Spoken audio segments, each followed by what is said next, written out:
नांदेडमध्ये वटपौर्णिमेनिमित्त गुजकरवाड्यात रंगला अनोखा सोहळा। 20 वर्षापासून जपले शेजार धर्माचे अतूट नाते। शहरातील विठ्ठलनगर भागातील तरोडेकर पेट्रोल पंपा शेजारी असलेला गुंजकर यांचा वाडा सध्या संपूर्ण परिसरात कौतुकाचा विषय ठरला आहे। आज वटपौर्णिमेच्या पवित्र सणाचे औचित्य साधून या विठ्ठलनगर कॉलनीमधील एक आगळीवेगळी आणि आदर्श ओळख पाहायला मिळाली। बदलत्या काळात जिथे शेजारी एकमेकांना ओळख देत नाहीत, अशा काळात या कॉलनीतील विविध समाजातील महिला एकत्र येत एका आईच्या लेकीसारख्या आणि सख्या बहिणीसारख्या एकरूप होऊन राहतात। याचे जिवंत उदाहरण आज या ठिकाणी अनुभवायला मिळाले। विठ्ठलनगरमधील महिला गेल्या 20 वर्षापासून सलग एकत्र येऊन या गुंजकरवाड्यातील वटवृक्षाची अत्यंत उत्साहाने आणि सामूहिकरित्या पूजा करतात। संपूर्ण कॉलनीतील महिलांमध्ये असलेली ही एकीची भावना, आपुलकी आणि मायेचा ओलावा कौतुकास्पद आहे। एकाच कुटुंबातील सदस्यांप्रमाणे या सर्व महिला गुंजकर परिवाराशी गेल्या 2 दशकापासून अटूट नात्याने जोडल्या गेल्या आहेत। यामध्ये विशेषच सहभाग मनीषा मुदगलकर, संगीता जोशी, विमल लखमडावाड, कदम, अमिल कंठावार, भारती गुंजकर, गोदावरी, विजेता, नेहा कडेकर। मध्ये आपलं स्वागत आहे। मी अजय कुमार गाडेकर रिपोर्टिंग। आज विठ्ठलनगर या ठिकाणी आलो असता काही अशी हळूच एकंदरीत माहिती की हे वृक्ष जे आहे वडाचं, आज वटपौर्णिमेच्या निमित्ताने प्रत्येक महिला वटवृक्षाची पूजा करतात।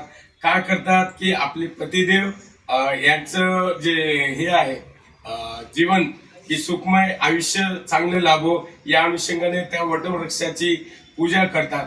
पण ह्या गुंजकर ताई जे आहेत, एकंदरीत मॅडमकडे आलोय आणि माहिती अशी मिळाली की हे वटवृक्ष हल्ली 20 वर्ष या ठिकाणी लावलेलं आहे एका या घरामध्ये, आणि ह्या महिला सातत्याने 20 वर्ष झाली या ठिकाणी सगळ्या महिला पूजेसाठी येतात। म्हणजे ह्या ठिकाणी महिलेचं एकीचं बळ आणि एकरूपता।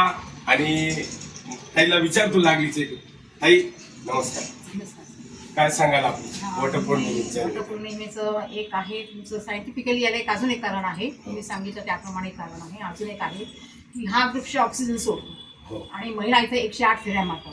त्या 108 फेऱ्यांनी त्यांचं एक आरोग्य चांगलं व्हावं हा त्याच्या पाठीमागचा सुद्धा एक हेतू आहे।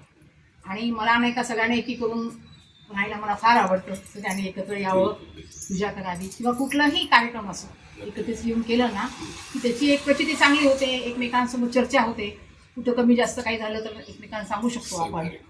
बस, बाकी आम्हाला काही सांगायचं नाही। आणि हे वृक्ष असंच वाढत राहून सगळ्यांनी आम्ही एकत्र नेहमीच येत राहू। तुम्ही काय सांगाल? काय सांगाल की आज सगळ्या महिला आपल्या भगिनी एकत्र या ठिकाणी पूजेमध्ये आल्या, याबद्दल काय सांगाल? नमस्कार, मी मनीषा मुदगलकर। सर्वांना वटपौर्णिमेच्या मंगलमय शुभेच्छा। आणि ह्या वृक्षाबद्दल सांगायचं म्हणजे गुंजकर वहिनीने हा वृक्ष 20 वर्षापूर्वी लावला।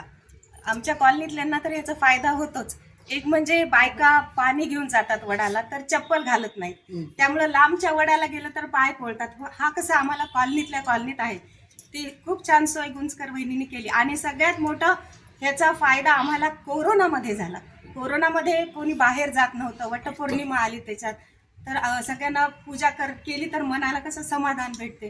तर ह्याच्यामुळे आम्हाला आमच्या घरच्यांनी पण आम्हाला परवानगी दिली की जवळचा वटवृक्ष असेल तिथे जा।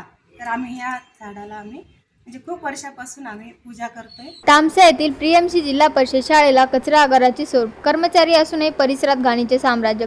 सरकारकडून सुंदर शाळा, स्वच्छ शाळा अशा मोठ्या घोषणा दिल्या जात असल्या तरी प्रत्यक्ष जमिनीवर मात्र अतिशय धक्कादायक आणि विदारक वास्तव पाहायला मिळत आहे। तामसा शहरातील अत्यंत नामांकित आणि प्रतिष्ठेची समजली जाणारी प्रियमशी जिल्हा परिषद हायस्कूल तामसा ही शाळा सध्या प्रशासनाच्या आणि कर्मचाऱ्यांच्या निष्काळजीपणामुळे कचऱ्याचे आगार बनली आहे। शाळेच्या मुख्य प्रवेशद्वारातून आत पाऊल टाकलास की विद्यार्थ्यांच्या स्वागताऐवजी प्लास्टिकच्या पिशव्या, कागदाचे कप्पे आणि ठिकठिकाणी पसरलेल्या अस्वच्छतेचे दर्शन घडते। विस्तीर्ण मैदान आणि मुख्य इमारत असलेल्या या विद्यालयात कोट्यावधी रुपयांचा निधी खर्च करूनही योग्य देखभाली अभावी संपूर्ण मैदानीची दुर्व्यवस्था झाली असून खेळणाऱ्या चिमुरड्या विद्यार्थ्यांच्या आरोग्याशी थेट खेळ सुरू असल्याचा संतप्त सवाल पालक करत आहेत। तलासरी शहर व परिसरात गुटखा आणि पान मसाल्याची विक्री सुरू असल्याचा आरोप, चौकशीची मागणी। तलासरी शहर व परिसरात गुटखा आणि तंबाखूजन्य पान मसाल्याची मोठ्या प्रमाणावर विक्री होत असल्याचा गंभीर आरोप नागरिकांकडून करण्यात आला आहे. महाराष्ट्रात गुटखा व तंबाखूजन्य पदार्थांवरील बंदी लागू होऊन अनेक वर्षे उलटली असली तरी काही टपऱ्या, किराणे दुकाने तसेच इतर ठिकाणी छुप्या पद्धतीने या मालाची विक्री सुरू असल्याची माहिती समोर आली आहे. महाराष्ट्र शासनाने कर्करोगासह विविध गंभीर आजारांचा धोका लक्षात घेऊन गुटखा, पान मसाला आणि तंबाखूजन्य पदार्थांच्या उत्पादन, विक्री, वितरण आणि साठवणुकीवर कठोर बंदी घातली आहे. मात्र तलासरी नगर परिषद परिसरात या बंदीचा सर्रास उल्लंघन होत असल्याचा आरोप तक्रारदारांनी केला आहे. माहितीनुसार गुजरातमधून मोठ्या प्रमाणात गुटखा विक्री आणि तंबाखूजन्य पान मसाला परिसरात आणला जात असल्याची चर्चा आहे. 28 जून 2026 रोजी तालुक्यातील मार्केट परिसरात काही टपऱ्या आणि दुकानांमध्ये बंदी असलेल्या वस्तूंची विक्री होत असल्याची माहिती नागरिकांनी दिली आहे. स्थानिक नागरिकांच्या मते इतक्या मोठ्या प्रमाणावर सुरू असलेला हा अवैध व्यापार संबंधित यंत्रणांच्या नजरेतून सुटणे कठीण आहे. त्यामुळे अन्न व औषध प्रशासन, पोलीस विभाग आणि महसूल प्रशासनाने संयुक्त मोहीम राबवून या प्रकरणाची सखोल चौकशी करावी अशी मागणी होत आहे. तसेच काही किराणा दुकाने, पानटपऱ्या आणि भाजीपाला विक्रेत्यांकडेही विमल व इतर पान मसाल्याची उत्पादने आढळून येत असल्याचा आरोप नागरिकांनी केला आहे. या प्रकरणी कठोर चौकशी करून संबंधितांवर योग्य ती कारवाई करण्यात यावी अशी मागणी नागरिकांकडून करण्यात येत आहे. वनगाव परिसरातील बिबट्याच्या दहशत, बकरीवर हल्ला, ग्रामस्थांत भीती. पालघर जिल्ह्यातील डहाणू तालुक्यातील वनगाव हद्दीतील देदाडे कॉलनीपाडा येथे शुक्रवारी रात्री सुमारे 11 वाजेच्या सुमारास बिबट्याने पाळीव बकरीवर हल्ला केल्याची घटना घडली. या हल्ल्यात विजय केदार पारधी यांची बकरी गंभीर जखमी झाली. ग्रामस्थांनी तात्काळ आरडाओरडा केल्याने बिबट्याने घटनास्थळावरून पळ काढला. या घटनेमुळे देदाडे कॉलनीपाड्यासह परिसरातील नागरिकांमध्ये भीतीचे वातावरण पसरले आहे. घटनेची माहिती मिळताच वन विभागाने परिसरात गस्त वाढवून बिबट्याच्या हालचालींवर लक्ष ठेवण्यास सुरुवात केली आहे. वनगाव बावडा परिसरातील यापूर्वी पाळीव जनावरांवर बिबट्याच्या हल्ल्यांच्या घटना घडल्याने याकडे एकटे बाहेर न पडण्याचे नागरिकांना आवाहन. सध्या पावसामुळे शेतीची कामांना वेग आला असून शेतकरी व शेतमजूर मोठ्या संख्येने शेतात जात आहेत. अशा परिस्थितीत बिबट्याचा मुक्त संचार सुरू असल्याने मानवी जीविताला धोका निर्माण होण्याची शक्यता व्यक्त केली जात आहे. दरम्यान वन विभागाने नियमित गस्त वाढवावी, बिबट्यांच्या हालचालींवर सातत्याने लक्ष ठेवावे, आवश्यक ठिकाणी पिंजरे लावावेत आणि नागरिकांच्या सुरक्षिततेसाठी तातडीने प्रतिबंधात्मक उपाययोजना कराव्यात अशी मागणी ग्रामस्थांनी केली आहे. वन विभागाने नागरिकांना रात्रीच्या वेळी एकटे बाहेर न पडण्याचा तसेच बिबट्याचा वावर आढळल्यास तात्काळ वन विभागाशी संपर्क साधण्याचे आवाहन केले आहे. भागात वावर बिबट्याच्या वाढल्याची चिंता ग्रामस्थांकडून व्यक्त केली जात आहे. नांदेड जिल्ह्यात दिव्यांग बांधवांसाठी मोफत कृत्रिम अवयव वितरण शिबिराचे आयोजन. भोकर येथे ऑन द स्पॉट मोजमाप व वितरण. महाराष्ट्र शासनाच्या दिव्यांग कल्याण विभाग अंतर्गत सहाय्यक आयुक्त दिव्यांग समीकरण कार्यालय नांदेड यांच्या वतीने अस्थिव्यंग दिव्यांग व्यक्तीसाठी एका विशेष कृत्रिम अवयव वितरण शिबिराचे आयोजन करण्यात आले आहे.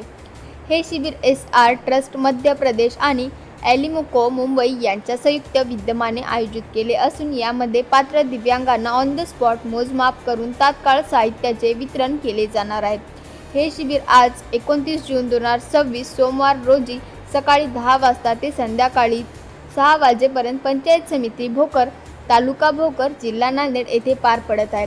या कल्याणकारी शिबिरांमध्ये अस्थिव्यंग दिव्यांगांसाठी अत्यंत उपयुक्त असलेले साहित्य मोफत उपलब्ध करून दिले जाणार आहेत. यामध्ये प्रामुख्याने गुडघ्याच्या खाली व वरती असलेले कृत्रिम पाय, मनगट किंवा कोपऱ्यापासून कट झालेल्या हातांसाठी कृत्रिम हात, पायाचे स्लिम प्लास्टिक पट्ट्या, कॅलिपर्स आणि दैनंदिन वापरासाठी दर्जेदार स्पोर्ट बूट यांचा समावेश आहे. या सुविधाचा लाभ घेण्यासाठी येताना लाभार्थ्यांनी आपली आवश्यक कागदपत्रे सोबत आणणे अनिवार्य आहे. यामध्ये आधार कार्ड, रेशन कार्ड, वैद्यकीय प्रमाणपत्र आणि UDID कार्ड या कागदपत्रांचा समावेश आहे. हे शिबिर फक्त अस्थिव्यंग दिव्यांग व्यक्तीसाठी असून जास्तीत जास्त गरजू बांधवांनी या सुवर्ण संधीचा लाभ घ्यावा असे आवाहन आयोजकांतर्फे करण्यात आले आहे.